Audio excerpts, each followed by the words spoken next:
Alhamdulillah alladzi nawara qulubana bi nuril iman wal islam warsadana ila sabil rusdi wal qawam. Asyhadu an la ilaha illallah wahdahu la syarikalah al malikul qudusus salam wa asyhadu anna muhammadan abduhu wa rasuluh sayyidul insi wal jinn. Allahumma shalli ala Muhammadin wa ala alihi wa ashabihi wa man tabi'ahum bi ihsan ila akhiril ayat. Amma ba'd, fa ya ibadallah usikum wa nafsi bitaqwallah. Kama qala Allah Ta'ala fi kitabil karim, a'udzu billahi minasyaitonir rajim. Ya ayyuhalladzina amanu taqullaha haqqa tuqatih wa la tamutunna illa wa antum muslimun. Shadaqallahul azim. Masyarul muslimin, jamaah Jumat yang dirahmati Allah. Alhamdulillah, di Jumat awal, di akhir bulan tahun miladiah ini, kita masih diberikan oleh Allah nikmat yang sangat berharga buat kita. Di antara sekian banyak nikmat itu, tentu yang pertama nikmat iman. Karena dengan iman itulah kita bisa hadir memenuhi undangan, panggilan, seruan Allah untuk sholat Jumat di masjid ini. Yang kedua tentu nikmat sehat. Ini perlu kita syukuri. Dalam suasana di mana sekarang ini, di bulan ini justru COVID-19, Corona itu semakin tinggi. Banyak kota-kota yang ditutup, tidak boleh orang luar masuk. Karena apa? Karena frekuensinya bukan makin rendah, tapi akhir-akhir ini justru makin meningkat. Dan ternyata di antara sekian puluh kota di tanah air kita itu yang terbanyak justru di DKI Jakarta. Karena itulah maka kita tetap wajib berikhtiar dengan tetap mematuhi protokol kesehatan, dan itu kita lakukan demi menjaga keselamatan kita dan juga saudara-saudara kita yang lain. Jamaah yang dirahmati Allah, khotib dalam khutbah yang singkat ini mencoba ingin menyampaikan satu materi membentuk pribadi akhlakul karimah dengan 3 shot. Jadi bagaimana perilaku akhlakul karimah dibentuk lewat melalui metode 3 shot. Jamaah sekalian, hidup kita manusia di dunia ini itu diberikan pilihan-pilihan oleh Allah. Tapi tugas hidup kita itu tetap satu, yaitu beribadah kepadanya. Dalam rangka beribadah itulah maka Allah selain menurunkan petunjuk berupa Alkitab, tapi juga Rasulullah, Rasulnya, utusannya, untuk bagaimana mewujudkan pola hidup, tata hidup, cara hidup di dunia ini dalam rangka melaksanakan pengabdiannya. Dan Rasul itu dijadikan oleh Allah sebagai teladan, contoh. Rasul itu dalam melaksanakan tugasnya memiliki hal-hal yang tidak dimiliki oleh orang biasa. Itu apa? Rasul diberikan wahyu berupa Al-Quran. Al-Quran inilah yang jadi pedoman, patokan, dan dasar bagaimana Rasulullah membentuk umatnya, manusia yang diberikan tugas hidup oleh Allah untuk beribadah itu, bagaimana agar pribadi-pribadi manusia ini merupakan hamba Allah yang betul-betul bisa melaksanakan tugasnya dengan baik. Karena itulah maka 23 tahun beliau menjadi Rasul, wahyu yang sampai kepada beliau berupa Al-Quran yang sekarang masih kita bisa baca dan tetap mutlak kebenaran isinya, la raiba fihi, tidak ada keraguan dalamnya dan tidak bisa dipalsukan oleh siapapun kecuali terjemahnya, bisa saja dibolak-balik, tapi otentiknya Al-Qur'annya sendiri tidak bisa. Karena apa? Selain banyak hafiz, banyak menghafal Al-Qur'an, tapi Al-Qur'an itu dijaga oleh Allah Subhanahu wa taala.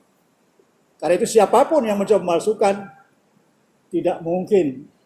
Walaupun dikerahkan seluruh ahli, tapi tidak akan sanggup dan tidak mungkin terjadi. Karena itulah maka Rasul yang perintahkan ke atas muka bumi ini untuk menyampaikan ajaran Islam bentuk manusia dalam rangka melaksanakan pengabdiannya, ternyata 23 tahun itu misi beliau itu disimpulkan dalam satu kalimat saja. Ya, coba dalam satu kalimat saja, tidak panjang-panjang. Apa misinya? Rasulullah mengatakan, innama bu'itsu liutammima makarimal akhlak. Sesungguhnya aku diutus liutammima untuk menyempurnakan, hanya untuk menyempurnakan akhlak. Itu. Lewat apa? Lewat wahyu yang diberikan, lewat keteladanan yang ditampilkan, baik itu ucapan, perbuatan, tindakan, dari mulai sebagai masyarakat biasa sampai menjadi pemimpin umat, sampai menjadi kepala pemerintahan.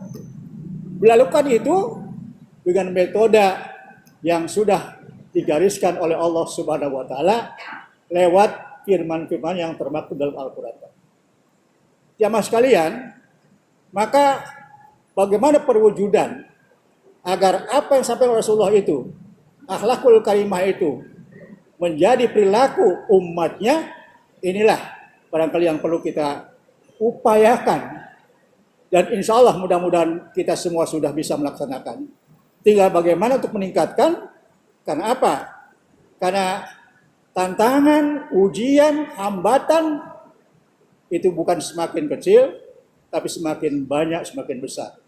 Untuk itu diperlukan umat-umat yang tangguh, muslim dan muslimat yang kuat, dan dalam rangka membentuk itu maka yang diperlukan adalah bagaimana perilaku bisa tampilkan sebagai umat Rasulullah SAW.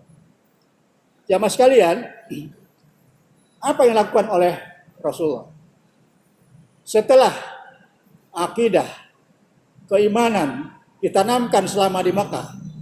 13 tahun beliau berjuang merubah dari musyrik, dari hal-hal di mana mereka bertuhan kepada selain Allah, pada berhala, ciptaan mereka, buatan mereka, menjadi tauhid, la ilaha illallah.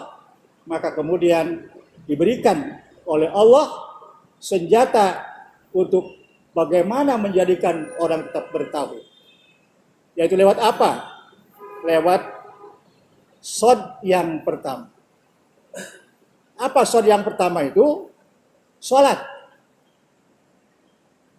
Salat inilah yang diarahkan Rasulullah. Setelah akidahnya dibentuk, tauhidnya kuat, maka baru Allah merintahkan bagaimana pengabdian itu dilaksanakan dengan baik lewat ajaran salat. Yang khusus untuk ini langsung Rasul diangkat, dimi'rajkan, bukan lagi lewat wahyu yang dibawa oleh malaikat Jibril. Nah, karena itulah dijamin oleh Allah, ya, bahwa inna sholata tanha 'anil fahsya'i wal munkar. Sesungguhnya sholat itu akan mencegah seseorang, mencegah pribadi, mencegah pelakunya dari perbuatan keji dan mungkar. Itu firman Allah. Jadi itu benteng kekuatan seorang mukmin, di mana suatu merupakan dialog langsung dengan Sang Pencipta, pengabdian kepada Allah lewat sholat itu, maka dijamin, ya, mereka yang sholatnya benar-benar sesuai dengan teladan, contoh, dan tuntunan Rasulullah bisa tanha 'anil fahsya'i wal munkar. Bisa menolak, mencegah perbuatan dari berbuat keji dan mungkar. Pertanyaannya, kalau sekarang ada orang sholat iya, ke masjid iya, tapi kenapa kok masih berbuat fahsya, berbuat keji dan mungkar? Tentu bukan sholatnya yang salah, bukan tuntunannya yang nggak benar, tapi manusianya. Kenapa? Karena pada di manusia itu ada dua kekuatan yang saling berlomba mempengaruhi. Ya, falhamaha fujuraha wa taqwaha.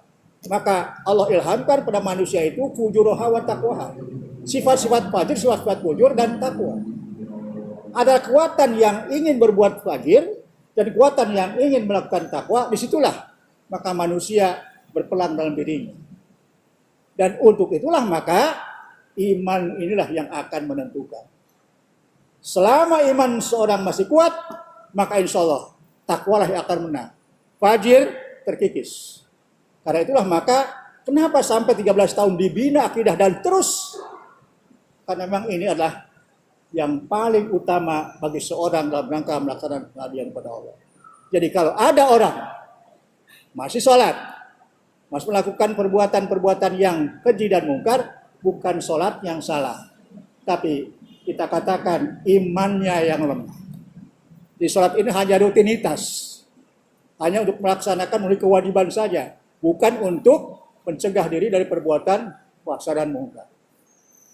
Kemudian shod yang kedua, yang kedua itu saum, sholat saum, ya, saum atau istilah kita puasa. Itu dalam beberapa ajaran agama juga ada. Tapi saum dalam Islam, ya, tidak sama dengan puasa dalam ajaran agama lain. Karena apa? Tujuan utama saum bukan untuk bagaimana kita menahan lapar, menahan haus.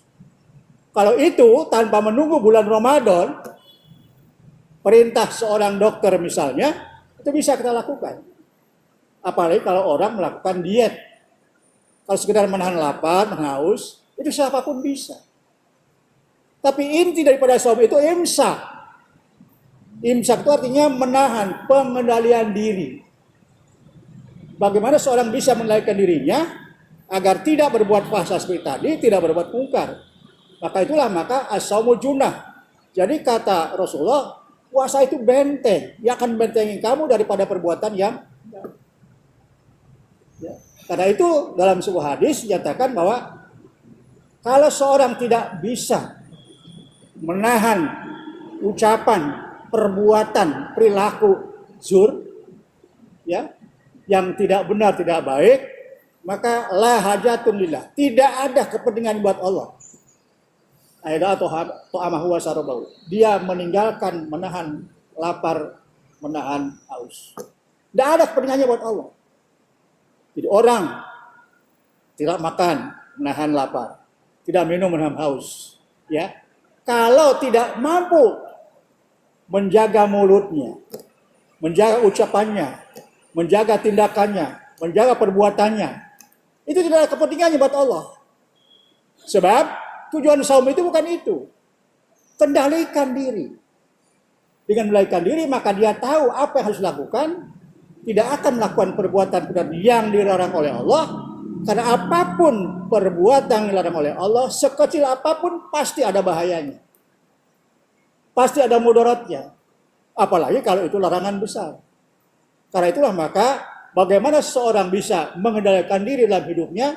Apalagi kalau kebetulan seorang yang pemegang amanah, diberikan amanah, apa saja amanah itu, bukan cuma jabatan, bukan cuma kekuasaan, ya. Kalau dia tidak mampu mengendalikan diri, maka pasti dia akan berkhianat, dia tidak amanah lagi, tidak jujur lagi, tidak akan mampu lagi melakukan apa yang diamanatkan kepada diri. Karena itulah maka kalau seorang sholat dengan baik, dengan benar, itulah hubungan individual pribadi kepada Khalik, kepada Sang Pencipta.